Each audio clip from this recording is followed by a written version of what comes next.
Good morning, students. Let's start with same lesson. Okay, because now I can't actually wait already. We are 2 minutes late, so it's better we will start. Okay, are you getting my voice clearly? Yes, ma'am. Okay.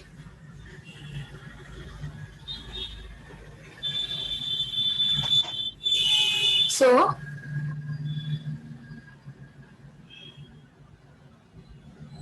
Sakshi is joining now.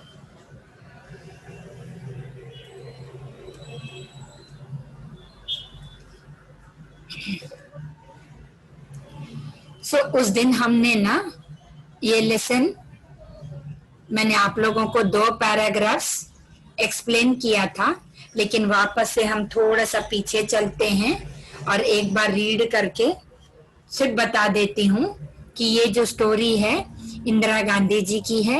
ये first lady prime minister थी और इन्होंने ना हमेशा मतलब उन्होंने बताया कि अपने मन को ना हमेशा इन्होंने 2 भागों में बांटा है। एक वो पुराने आनंद में रहती थी और दूसरा उसको स्वराज भवन और एक अपने हिसाब से जहाँ उसको अच्छा लगता था। तो आनंद भवन में उसने काफी सारी अपने टाइम बिताया और हर एक चीज उन्होंने शेयर किया है। वो घर बहुत ही पुराना था, ठीक है, उसके बावजूद वो कई सारे अपने कजिन्स वगैरह के साथ में, रिश्तेदारों के साथ में रहती थी। और जैसे कि मैंने इसके पहले भी बताया था कि ये एक पॉलिटिकल लीडर की डॉटर है, तो कई सारे उनका आना जाना बनता ही है।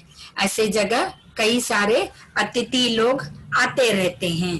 तो उसमें कैसे होता है कि इन लोगों का टाइम ना काफी बिजी जाता है, इन लोगों का टाइम काफी बिजी रहता था और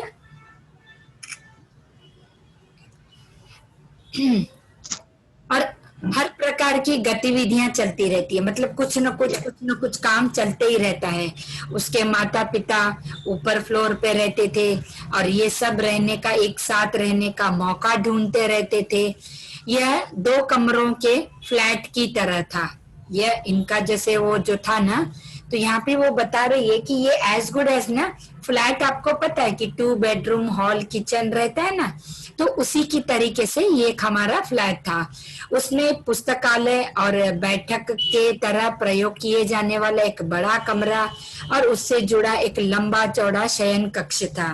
अब यहाँ पे वो बता रही हैं कि एक बहुत बड़ा पुस्तकालय मीन्स बुक्स लाइब्रेरी और उसी के साथ में लिविंग रूम, लिविंग एरिया उसी में साथ में ऐसा उनका बना वाला है। शयन कक्ष मतलब जहाँ पे हम आराम करते हैं, वो भी बहुत ही बड़ा लंबा चौड़ा था और इसके साथ ही तरह तरह के चीनी मिट्टी के सामान से सजा एक बरामदा था। बरामदा मतलब जिसको हम लोग पैसेज बोलते हैं। ओके, एक पैसेज टाइप का बरामदा, बालकनी भी जिसको कहा जाता है, वैसा था। और उसमें काफी सारे चीनी मिट्टी के बर्तन बने वाले सारा सामान था वहां पर। चीनी मिट्टी यानी वो भी एक ग्लास ही रहता है जिसमें हम खाना वगैरह भी खाते हैं, प्लेट्स वगैरह जो रहते हैं वो सब चीनी मिट्टी से बने रहते हैं। तो ये सारा चीज वहां बरामदे में एकदम ऐसा डेकोरेट करके रखे वाले थे। दोस्तों से मिलना, पढ़ना, सोना इत्यादि हमारी समस्त गतिविधियों का केंद्र कमरा न होकर अक्सर बरामदा ही होता था। बरामदा मीन्स जैसे कि मैंने बताया वो पैसेज रहता है ना, उसी में ही इन लोग अपने दोस्तों से मिलते थे, वहीं पढ़ते थे, वहीं सोते थे। काफी सारी मतलब उनकी एक्टिविटीज हुआ करती थी उसी बरामदे में ही, ठीक है। और मतलब मेजॉरिटी ये सारे बच्चे वहीं पे ही अपना टाइम स्पेंड करते थे और अक्सर वो लोग कमरे से बाहर, कमरे के अंदर ना रह के बरामदे में ही ज्यादा टाइम स्पेंड करते थे। कमरों के दोनों ओर खुली छत थी। दौड़ भाग में मजा लेने वाले बच्चों के लिए तो वह जगह स्वर्ग के समान थी। अब यहाँ पे बता रही हैं कि कमरे में जो है ना उनकी खुली छत थी, मतलब ऊपर एकदम से ऐसा खुला था, उसके ऊपर और कुछ बना हुआ नहीं था। खुली छत मतलब उसके ऊपर और कुछ बांध काम नहीं। तो वहां पे भी वो लोग बहुत अच्छे से दौड़ते थे और फ्रेश एयर मिलती थी उनको।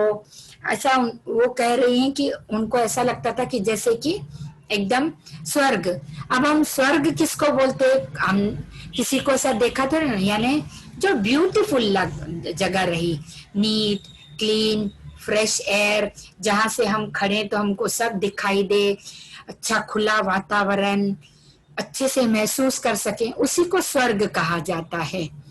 तो ये सारी चीजें वहां पर फील करते थे। जो उनके 2 बेडरूम्स थे उनके ऊपर में कुछ भी बांधकाम नहीं था। मुझे अंधेरे से डर लगता था, जैसे कि शायद प्रत्येक छोटे बच्चे को लगता है। रोज शाम को अकेले ही निचली मंजिल के खाने के कमरे से ऊपरी मंजिल के अपने शयन कक्ष तक की यात्रा मुझे भयभीत करती थी। इसका मतलब था लंबे फैले हुए बरामदे को पार करना, चरमराती हुई लकड़ी की सीढ़ियों पर चढ़ना और एक स्टूल पर चढ़कर दरवाजे के हैंडल तथा बत्ती के स्विच तक पहुंचना। अगर मैंने अपने डर की बात किसी से कही होती तो मुझे पूरा विश्वास है कि कोई न कोई मेरे साथ ऊपर आ जाता या यह देख लेता कि बत्ती जल रही है या नहीं। लेकिन उस उम्र में भी साहस का ऐसा महत्व था कि मैंने निश्चय किया कि मुझे इस अकेलेपन के भय से अपने आप ही छुटकारा पाना है। यहाँ पर वो बता रही हैं कि उन्हें ना बहुत डर लगता था। अब ये तो हर एक को लगता है, जब छोटे बच्चे रहते हैं ना तो प्रत्येक मतलब हर एक जन को बहुत डर लगता है। तो रोज शाम वो क्या करते थे, अकेले ही रोज शाम में, फिर क्योंकि उन्हें डर क्यों लगता था, क्योंकि रोज शाम में उनको नीचे के रूम से ऊपर जाना पड़ता था। शयन कक्ष मतलब जहां उनका आराम का कमरा था, और नीचे के कमरे से अगर ऊपर जाना है तो बीच में वो पूरा बरामदा जो है ना, उनका जो बालकनी है, जो पैसेज एरिया है, वो उनको पूरी क्रॉस करके जानी है। तो वो बहुत लंबी थी और पूरा अंधेरा रहता था। लेकिन उन्होंने सोचा कि मैं यहाँ से जाऊं बरामदे से और फिर यहाँ का अंधेरा पार करूं, प्लस ऊपर जाने के लिए उनको सीढ़ियां भी पार करना है। और उनकी सीढ़ियां कैसी है, पहले जमाने में लकड़ी की सीढ़ियां बनी रहती थी, बाकी कोई सीढ़ियां नहीं बनी रहती थी। तो लकड़ी की सीढ़ियों से भी जाना है, बरामदा भी इतना बड़ा पार करना है, तो उसे काफी डर लगता था। लेकिन उन्होंने यही सोचा कि अगर आज मैं किसी को भी बुलाऊंगी, मैं अगर किसी को भी बुलाऊंगी तो ये हेल्प मुझे जरूर करेंगे, मेरी लाइट्स भी चेक करेंगे, लाइट ऑन है या नहीं है, सब कुछ करेंगे। लेकिन कैसे होगा ना, उनके मन में हमेशा ये डर बैठा ही रहेगा। ये डर को दूर करना है, इसीलिए उन्होंने सोचा कि मैं इसको खुद ही फेस करूंगी और मैं ये तय कर लूंगी कि मुझे इस अकेलेपन के भय को अपने आप से छुटकारा दिलाना है। देखो बोलते ना, जहां चाह है तो वहां राह है। अगर आप लोगों ने सोचा कि नहीं मुझे ये काम करना है, तो आप वो बिल्कुल करके रहोगे। तो उसकी करने की चाह है आप में, जैसे कि इनमें थी। इन्होंने क्या सोचा कि अगर मैं किसी को भी बुलाऊंगी तो वो जरूर आएंगे, मेरी हेल्प करेंगे, लाइट्स ऑन करेंगे, क्योंकि लाइट ऑन करने के लिए भी उनको सीढ़ी पर चढ़ना पड़ता था। हाइटेड पे रहते थे ना बटन्स, तो उसको भी ऑन करना। तो वो क्या करती थी, वैसे ही छोड़ देती थी और निकल जाती थी ऊपर कमरे के लिए। तो इन्होंने क्या सोचा, अगर मैं बुलाऊंगी तो लाइट्स ऑन करेंगे, लाइट्स ऑन करेंगे तो फिर मैं कैसे भी करके ऊपर चढ़ सकती, जा सकती, लेकिन मेरे शरीर के अंदर से डर तो नहीं निकलेगा ना। और मुझे मेरे अंदर से ये डर, जो अंधेरे का डर है, इसे मुझे निकालना है। जो मेरे अकेलेपन का डर है, इसे मुझे निकालना है। इन्होंने ऐसा सोचा और अपने आप को इन्होंने मजबूत बनाना चाहा, ठीक है, और इसे छुटकारा पाना चाहा।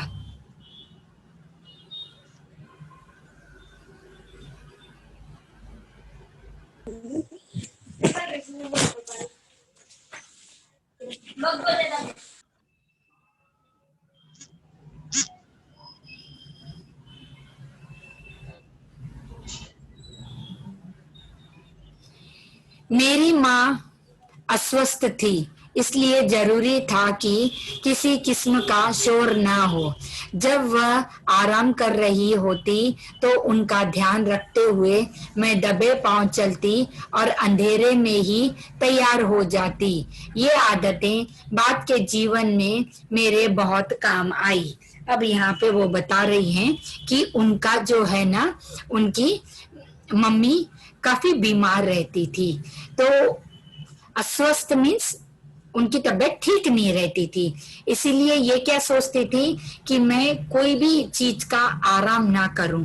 अगर मैं चलूं भी तो बहुत आराम से चलूं, ताकि उनको मेरी आवाज से तकलीफ ना हो और वो अच्छे से आराम करें, और मैं भी उनका अच्छे से ध्यान रख सकूं। तो वो क्या करती थी, आराम से ऐसे दबे पांव से, मतलब धीरे धीरे चलती थी और अंधेरे में ही तैयार हो जाती थी। लाइट ऑन करेगी तो उनको ऐसा लगता था कि मैं अगर लाइट ऑन करूंगी तो उनकी नींद खुल जाएगी, फिर उनकी तबीयत बिगड़ जाएगी, इसीलिए वो अंधेरे में ही तैयार होती थी। इधर से उधर अगर जाना रहता था तो भी दबे पांव से चलती थी। और उनकी ये जो आदतें थी ना, आगे में उनको बहुत काम में आई, बहुत मतलब उसका ज्यादा यूटिलाइज हुआ उनको।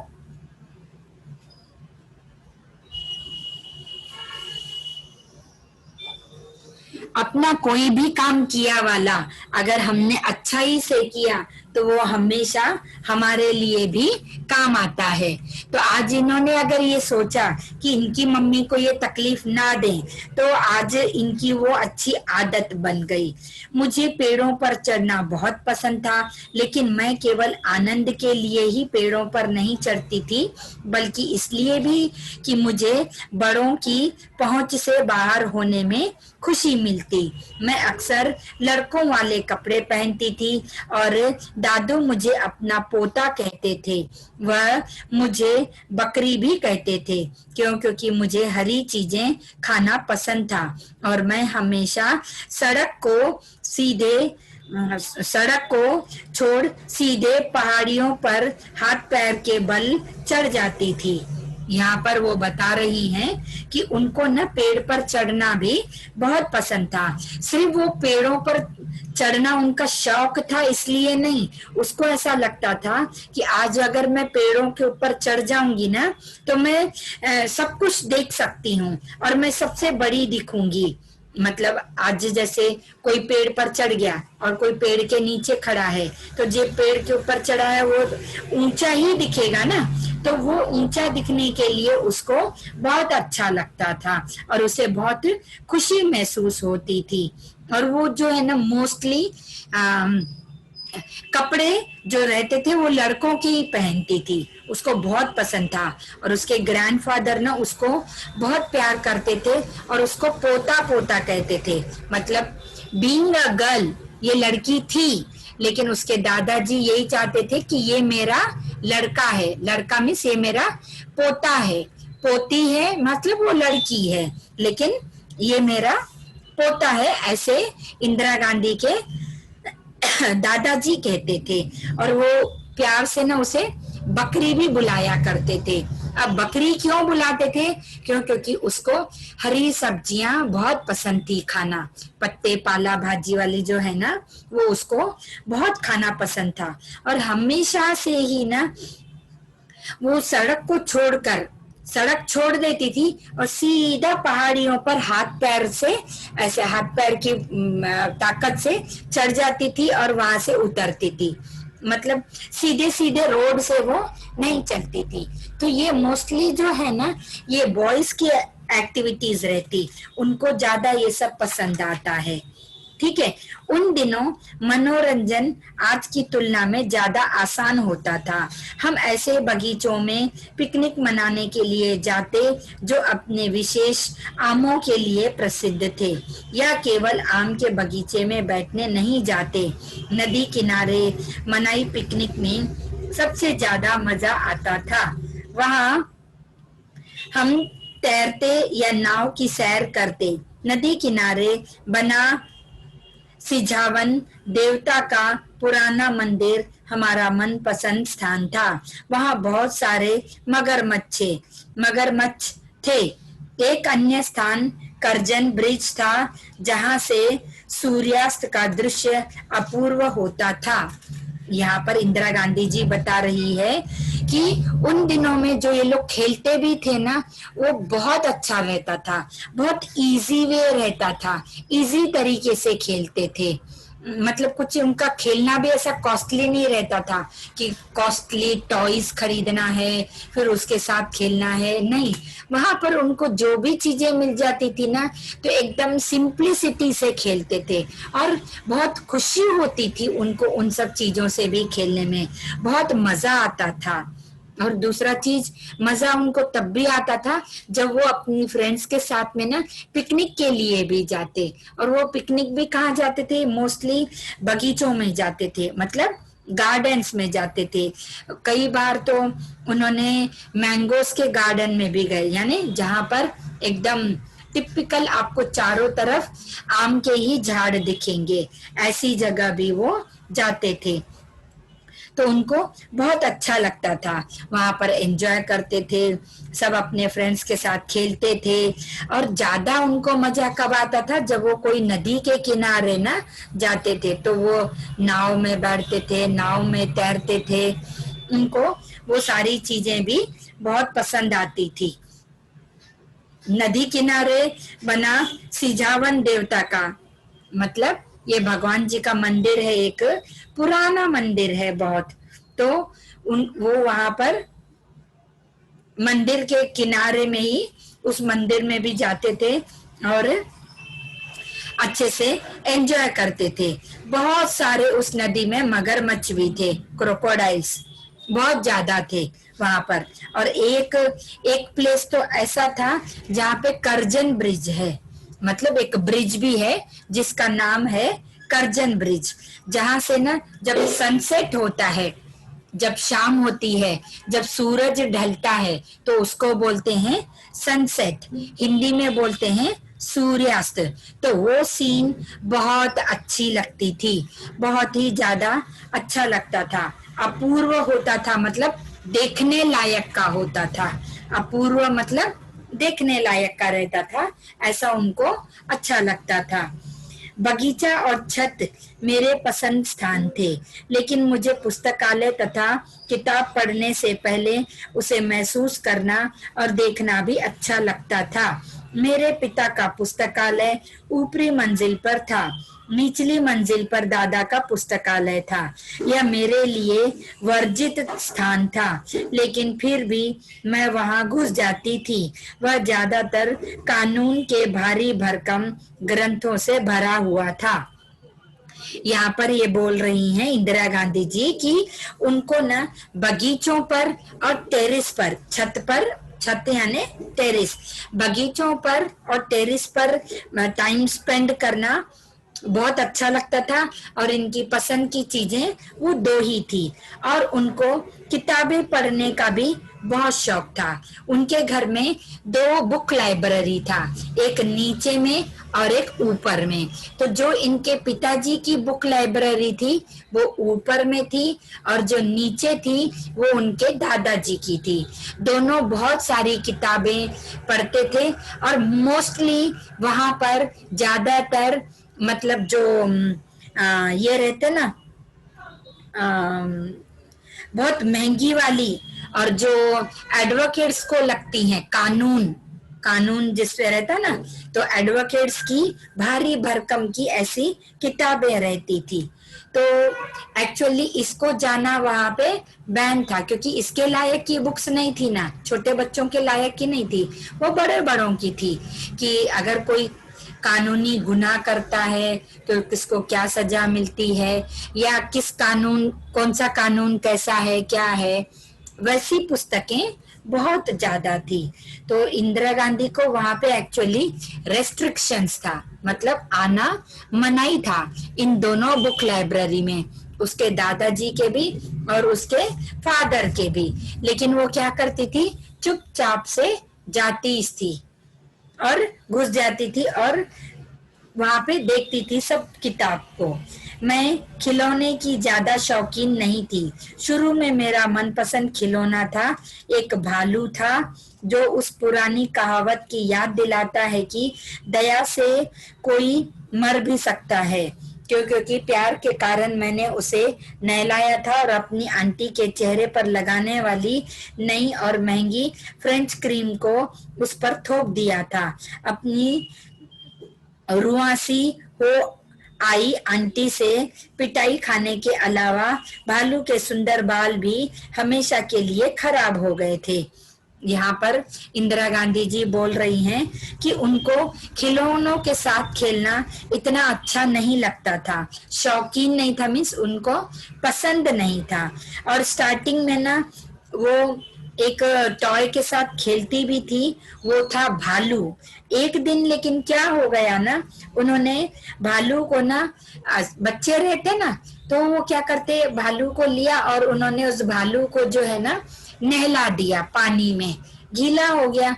लेकिन वो टॉय है, भालू को तो एकदम से बाल बाल भी रहते ना ब्लैक कलर के पूरे, तो वो सारे बाल भी खराब हो गए। फिर उसने क्या किया, उसकी जो आंटी थी, उसकी आंटी का ना ये महंगा वाला बहुत कॉस्टली एक फ्रेंच क्रीम थी, एक फ्रेंच क्रीम थी, जो पूरा भालू के ऊपर लगा दिया, जिसके भालू के बाल जो है ना पूरे खराब हो गए।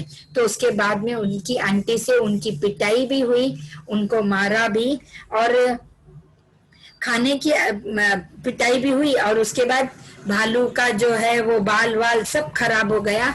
ऐसे करके वो बेचारी अपसेट भी हो गई। तो यहाँ पर जो है ना, इंदिरा गांधी को ज्यादा से ज्यादा ऐसे टॉयज के साथ में खेलना पसंद नहीं था। पिकनिक स्पॉट, गार्डन स्पॉट, नदी, ये सारी चीजें बहुत अच्छे लगते थे। खुला वातावरण बहुत अच्छा लगता था। बुक्स रीड करना बहुत पसंद था। दोस्तों के साथ एंजॉय करना बहुत पसंद था।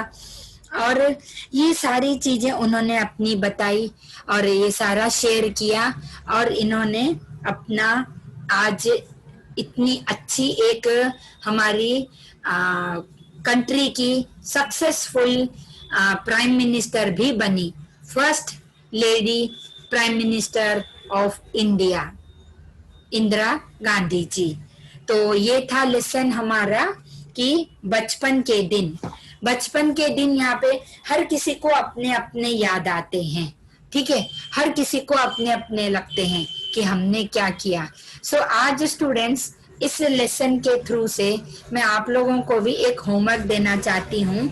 एक 10 से 15 लाइंस का आप लोगों को हिंदी में एक एसे लिखना है, एक हिंदी में लिखना है। मेरे बचपन के दिन, टॉपिक है मेरे बचपन के दिन। 10 से 15 लाइन का ये आपको अपनी तरफ से एक एसे लिखना है। आया समझ में? और मुझे व्हाट्सएप करके भेजना है। आप लोगों ने कैसा लिखा है, क्या लिखा है, वो मैं बाद में आपको बता दूंगी, ठीक है।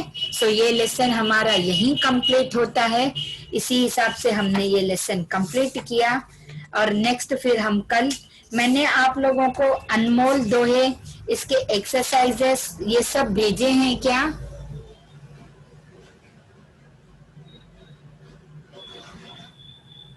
आप अनम्यूट करके बता सकते हो। अनमोल दोहे मैंने भेजे हैं क्या? Hello miss. हाँ, भेजा है नो क्या? मिस। नो, ठीक है। नो आज, मैम। हाँ, आज मैं भेज देती हूँ। ये लिखो, और आज के लेसन का जो आपको आपके बचपन के दिन लिखने हैं। ओके, सो आपका टॉपिक है मेरे बचपन के दिन। 10 से 15 लाइंस में अच्छी हैंडराइटिंग के साथ मीनिंगफुल्ली लिखो। ओके, मैं इसके नोट्स भेज देती हूँ अनमोल दोहे का, जो लेसन नंबर 6 है। Okay, so thank you all of you students, have a nice day. Sebut aja lu anak-anak baru di